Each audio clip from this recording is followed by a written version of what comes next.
Hello everyone, welcome to grammar with me. कैसे हैं आप सभी?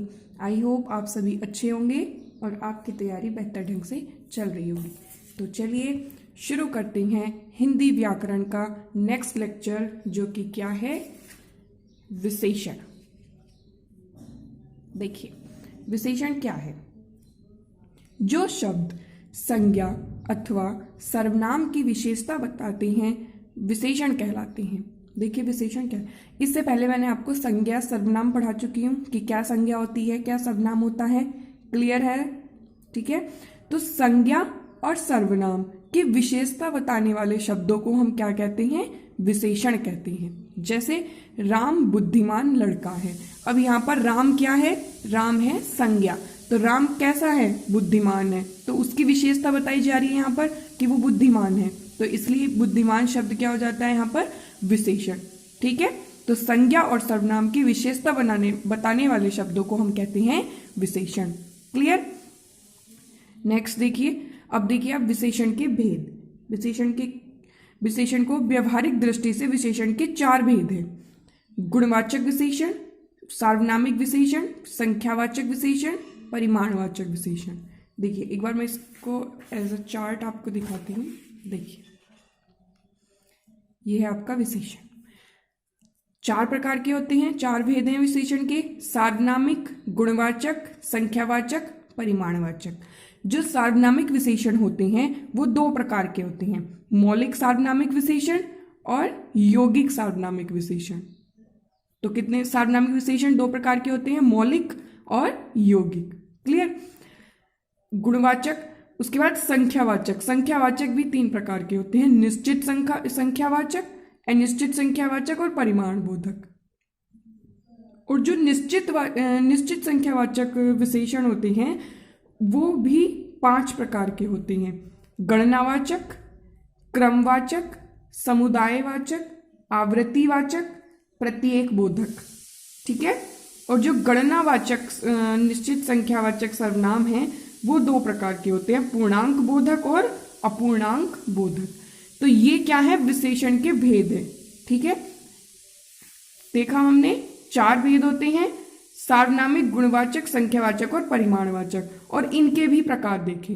ठीक है। अब हम इनको डिटेल में विस्तार से आगे देखते हैं कि किस विशेषण, कौन से विशेषण को हम क्या कहते हैं।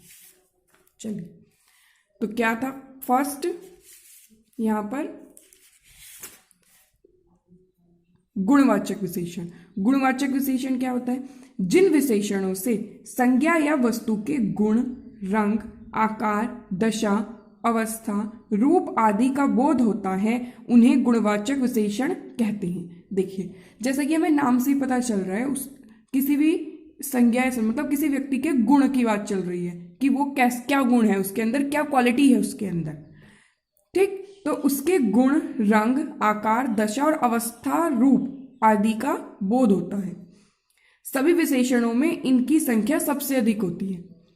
इनके कुछ मुख्य रूप इस प्रकार है। अब देखिए कैसे कैसे होंगे। जैसे काल है, काल के अनुसार जैसे वाक्य में दिया होगा पुराना, नया, ताजा, भूत, वर्तमान, प्राचीन, मौसमी, आगामी। तो इस तरीके से ये शब्द दिए होंगे तो कौन सा होगा? गुणवाचक विशेषण, क्योंकि ये उसके काल के बारे में बता रहा है कि वो काल मतलब वो समय कौन सा है।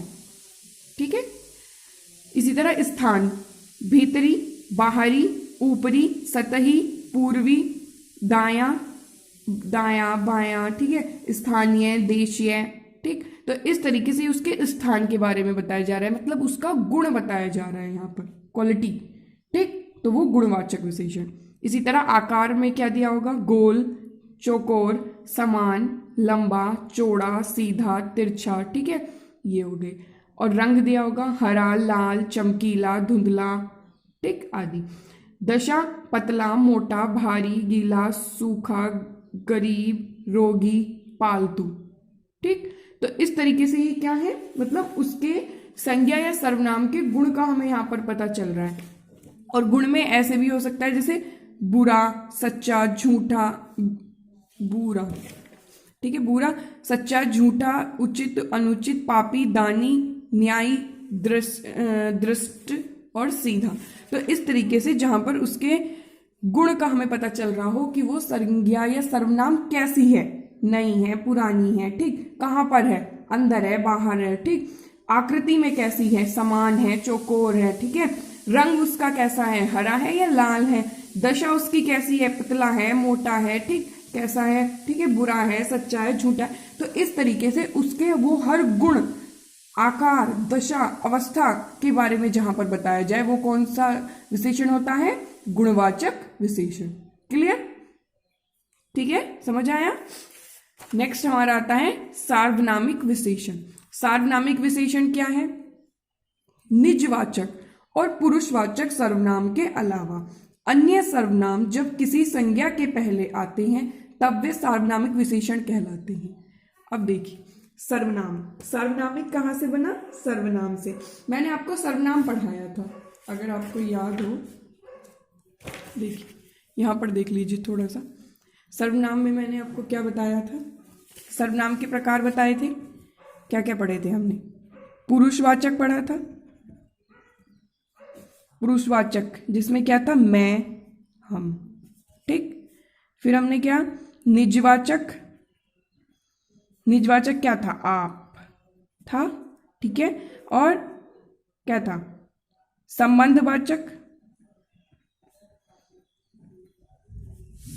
जिसमें क्या था, जो, सो, ठीक, संबंधवाचक। उसके बाद निश्चयवाचक, निश्चयवाचक जो कि क्या था, यह, वह, ठीक है। अनिश्चयवाचक, अनिश्चयवाचक में क्या था, कोई, कुछ, ठीक। और क्या था, 6 प्रकार थे ना, हाँ, एक बचा है आपका प्रश्नवाचक। प्रश्नवाचक में क्या था, कौन, क्या, ठीक है। ये सर्वनाम पढ़े थे। तो अब यहां पर क्या कहा जा रहा है, देखिए, निजवाचक और पुरुषवाचक सर्वनाम के अलावा, निजवाचक कौन सा है, ये और ये, इन दोनों को छोड़कर, ठीक, सर्वनाम के अलावा अन्य सर्वनाम जब किसी संज्ञा के पहले आते हैं तब वे सार्वनामिक विशेषण कहलाते हैं। जैसे यह घोड़ा अच्छा है, तो घोड़ा क्या है, संज्ञा, तो इससे पहले क्या आ गया, यह क्या है, निश्चयवाचक सर्वनाम है ना। तो यह घोड़ा कैसा है, अच्छा है, तो घोड़े को हमने क्या कहा, यह घोड़ा, तो घोड़े की विशेषता यहां पर बताई जा रही है, तो यह सार्वनामिक विशेषण हो जाता है। इसी तरह वह नौकर भाग गया, तो कौन सा नौकर, वह नौकर, ठीक। तो ये इस तरीके से ये जब शब्द आए संज्ञा या सर्वनाम से पहले तो वो हो जाते हैं सार्वनामिक विशेषण। अब सार्वनामिक विशेषण के भी 2 भेद होते हैं, मौलिक सार्वनामिक विशेषण और यौगिक सार्वनामिक विशेषण। मौलिक सार्वनामिक विशेषण क्या है, जो सर्वनाम बिना रूपांतर के संज्ञा के पहले आता है, जैसे यह घर, वह लड़का। मतलब सर्वनाम आपको पता है कौन कौन से हैं, तो जो सर्वनामिक शब्द है ना वो एज इट इज, ऐसे के ऐसे ही संज्ञा सर्वनाम से पहले आ जाए। जैसे यह क्या है, निश्चयवाचक सर्वनाम, ऐसे ही आ गया वह, तो मौलिक सार्वनामिक हो गई। और यौगिक सार्वनामिक विशेषण क्या है, जो सर्वनाम मूल सर्वनामों में प्रत्यय लगाने से बनते हैं। जैसे गलत,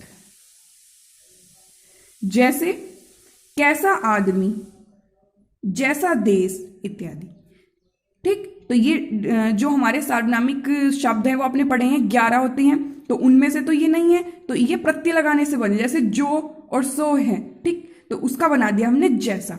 तो इस तरीके से जो मूल सर्वनाम है उनमें प्रत्यय लगाने से जो सर्वनाम बने उनको हम यौगिक सार्वनामिक विशेषण कहते हैं, ठीक है, क्लियर। नेक्स्ट हमारा आता है संख्यावाचक सर्वनाम। संख्यावाचक सर्वनाम क्या है, जिन विशेषणों से संख्या अथवा सर्वनाम की संख्या लक्षित होती हो उसे, जिन विशेषणों से संज्ञा अथवा सर्वनाम की संख्या लक्षित होती हो उसे संख्यावाचक विशेषण कहते हैं। मतलब जिन विशेषणों से हमें संज्ञा और सर्वनाम की संख्या के बारे में पता चलता है कि वो संज्ञा कितनी है, वो सर्वनाम में जो भी कुछ दिया है वो कितना है, उसकी हमें संख्या का पता चले, तो उसको हम संख्यावाचक विशेषण कहते हैं। जैसे 4 घोड़े, 30 दिन, कुछ लोग इत्यादि। तो घोड़े कितने? 4, दिन कितने? 30, लोग कितने? कुछ। ठीक है, तो ये क्या हो जाते हैं? संख्यावाचक विशेषण। मतलब हमें वो संख्या का पता चल रहा है कि वो कितनी है। क्लियर? संख्यावाचक विशेषण के 2 जो भेद हैं उनको हम देख लेते हैं, निश्चित संख्यावाचक और अनिश्चित संख्यावाचक। निश्चित संख्यावाचक, इस प्रकार के विशेषण से वस्तु की निश्चित संख्या का बोध होता है। जैसे 1 लड़का, 20 रुपए। ठीक है, निश्चित संख्या में हमें बता दिया कि कितना। और अनिश्चित संख्यावाचक कैसे होते हैं? इस प्रकार के विशेषण से वस्तु की संख्या अनिश्चित रहती है। जैसे कुछ लोग, हमें नहीं पता कितने हैं, संख्या थोड़ी ना बताई कि कितने हैं, अनिश्चित हैं। सब लोग, ठीक है, तो वो हो जाते हैं अनिश्चित संख्यावाचक। क्लियर? अब जो निश्चित संख्यावाचक होते हैं, निश्चित संख्यावाचक विशेषण निम्नलिखित प्रकार के होते हैं। यहां पर मैंने जैसे कि अभी आपको एक चार्ट दिखाया था तो उसमें बताया था, देखिए निश्चित संख्यावाचक के ये भेद थे 5, इनको देखेंगे। तो पहले आता है गणनावाचक विशेषण। गणनावाचक विशेषण क्या है? इसमें वस्तुओं की गणना होती है, जैसे 1, 2, 3, 4 इस तरीके से, तो वो हो जाते हैं गणनावाचक विशेषण। क्रमवाचक विशेषण, इसमें क्रम के अनुसार गणना का बोध होता है, पहला, दूसरा, तीसरा, चौथा। तो ये क्रम पता चल रहा है ना कि पहला है, दूसरा है, तीसरा है, इस तरीके से। अब देखिए यहां पर अंतर समझते चलना, है तो सभी संख्यावाचक, है तो सभी निश्चित संख्यावाचक, लेकिन किस प्रकार से उनको बांटा गया है। गणनावाचक, गणनावाचक कब होगा? जब हम 1, 2, 3, 4 इस तरीके से होगा। क्रमवाचक, क्रम होगा उनका, पहला, दूसरा, तीसरा। ठीक है, ध्यान रखना है। आवृत्तिवाचक विशेषण, इसमें एक वस्तु का दूसरी वस्तु से आधिक्य का अनुपात बताता है, जैसे दुगुना, तिगुना, चौगुना। तो जब ये गुना आ जाए, मतलब तुलना दिखाई जा रही हो, 2 गुना, 3 गुना, 4 गुना, इस तरीके से, तो वो आवृत्तिवाचक होता है। ठीक है। समुदायवाचक विशेषण, इसमें संख्या के समुदाय का बोध होता है। तो क्या कहा? समुदायवाचक, जिसमें समुदाय का बोध हो। जैसे हम कहें तीनों, दोनों, चारों, ये तीनों स्कूल चले जाओ, ठीक है, वह दोनों ही यहाँ आ गए। तो इस तरीके से जब हम उनका कोई भी संख्या को समुदाय बनाकर कहें कि तीनों, दोनों, चारों, ठीक है, तो वहां पर होगा समुदायवाचक विशेषण। ठीक, मतलब यहाँ पर जो निश्चित संख्यावाचक के प्रकार है ना, ये आपको नाम से ही क्लियर समझ आ जाएंगे कि हाँ इसमें अंदर क्या होगा। ठीक है, जैसे समुदाय कहा तो समुदाय बन रहा होगा, आवृत्ति कहा तो आवृत्ति कि 2 गुना, 3 गुना, 4 गुना, तो ये आवृत्ति तो चलती आ रही है। इस तरीके से क्रमवाचक में कहा पहला, दूसरा, तीसरा, तो उसका क्रम है। ठीक, और गणना की हम उसकी गणना कर रहे हैं गिनतियों में, 1, 2, 3, 4। क्लियर?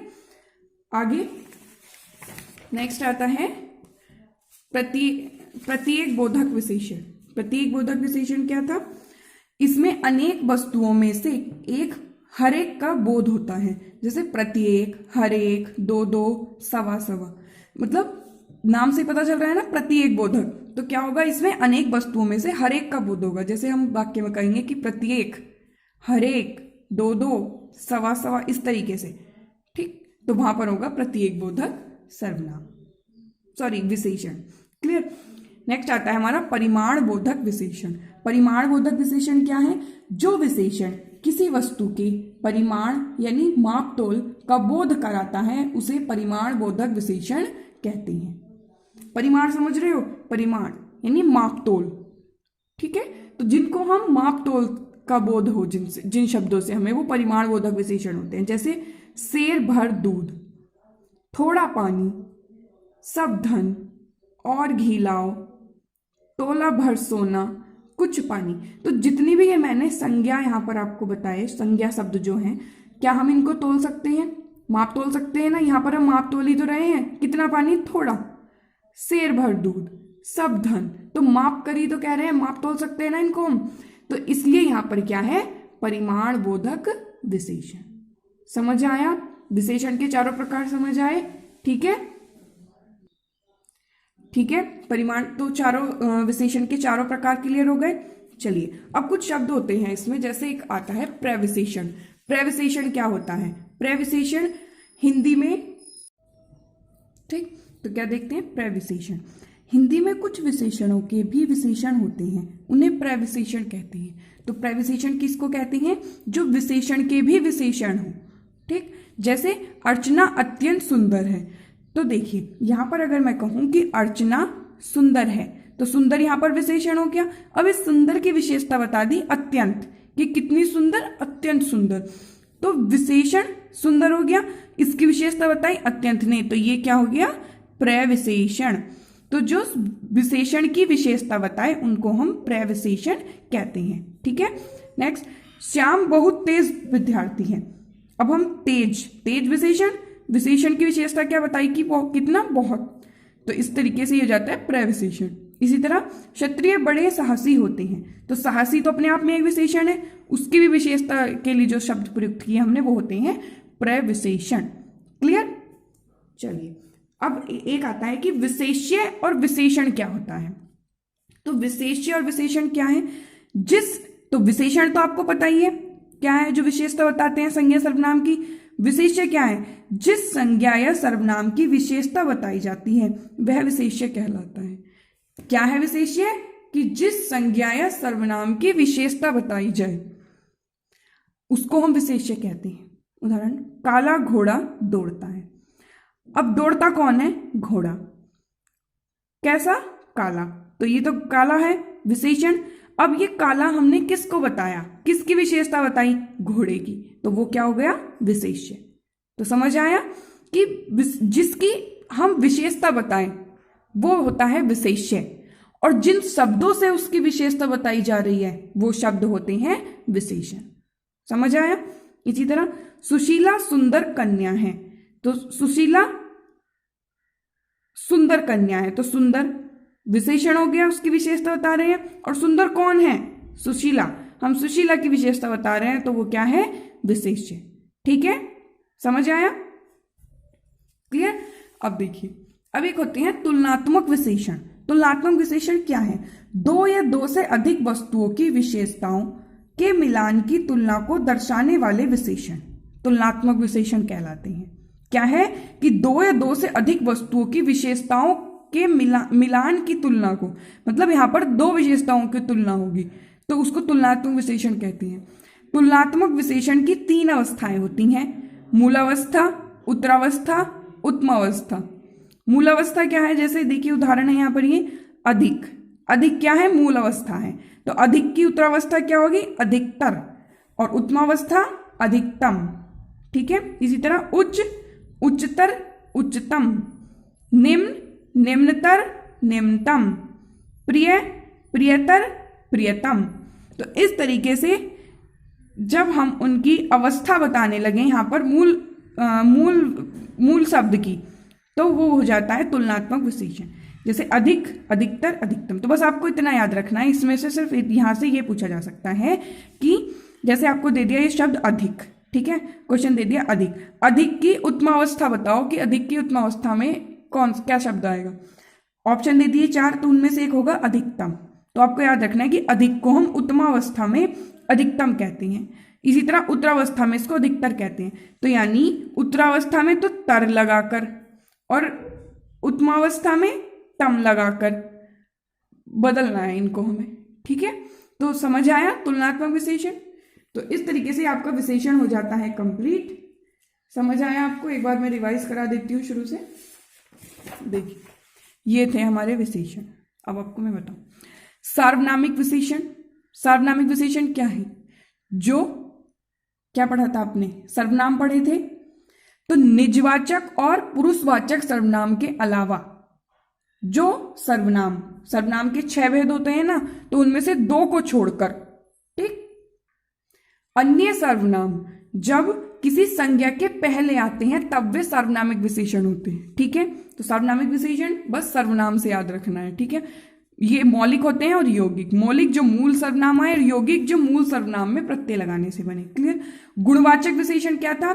जहां पर संज्ञा या सर्वनाम के हम गुण, आकार, अवस्था, दशा, रूप का पता चले जिन शब्दों से, वहां पर गुणवाचक विशेषण होता है।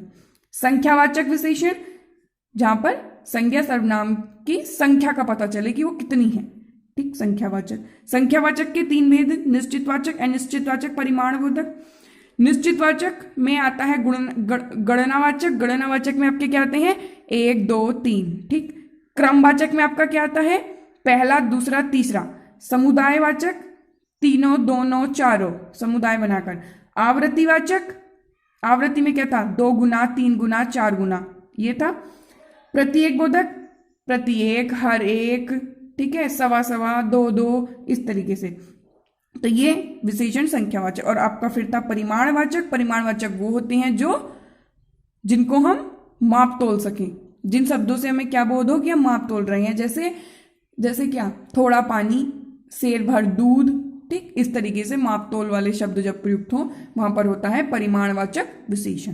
क्लियर? समझ आया? देखिए कितना आसान था विशेषण। आप एक इस चार्ट के माध्यम से ही समझ गए कि विशेषण क्या होता है। ठीक है, समझ आ गया ना अच्छे से? तो चलिए मिलते हैं नेक्स्ट लेक्चर में। और हाँ, तब तक अगर फिर भी आपको इसमें से कोई भी पॉइंट या कुछ भी टॉपिक आपको समझ ना आया हो तो आप कमेंट करके पूछ सकते हैं। ठीक है, और क्लास को बताना ना भूलें कि आपको क्लास कैसी लगी। तो चलिए मिलते हैं नेक्स्ट टॉपिक में, नेक्स्ट लेक्चर के साथ। Thank you.